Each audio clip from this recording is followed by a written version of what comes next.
I'm no handicapper. I'm no odds maker. At the same time, when people throw games at me without me seeing the line, I'm usually really good about pinpointing what the Vegas spread's going to be.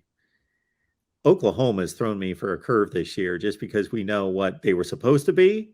And then they go through that horrendous 3-game stretch.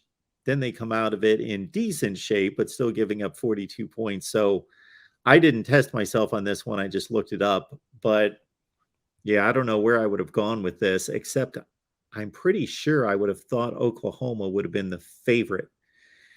So they go to Iowa State. Iowa State's 0-4 in the conference.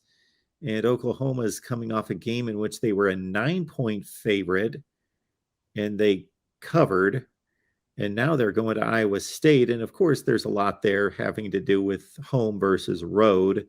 That's typically a 3-point swing, but still 1.5. And then I got to think that Vegas has a whole lot of issues in trying to figure out what to do with these two teams when you throw them together, when you throw the Oklahoma offense and also the defensive issues at an Iowa State team that's going to take the air out of the ball and isn't scoring and isn't playing, giving up points on defense. You get two completely contrasting points models there, and they pretty much cut it even there at, you're looking at a 28-27 game according to Vegas. Yeah, no, that's interesting. As you would look on the outside looking in, Mark, with kind of bated interest in this 55, it almost seems low based on Oklahoma's propensity to get into high scoring games. But to your point, they will. Iowa State. This is how Matt Campbell plays, generally speaking. Just not necessarily taking into account this particular year and this particular team, but he always plays that way to a certain degree. And Oklahoma has historically, over the years, even when they've had a much better, even offensive team than they do, even when they do this year, they has historically struggled to get into the 30s consistently.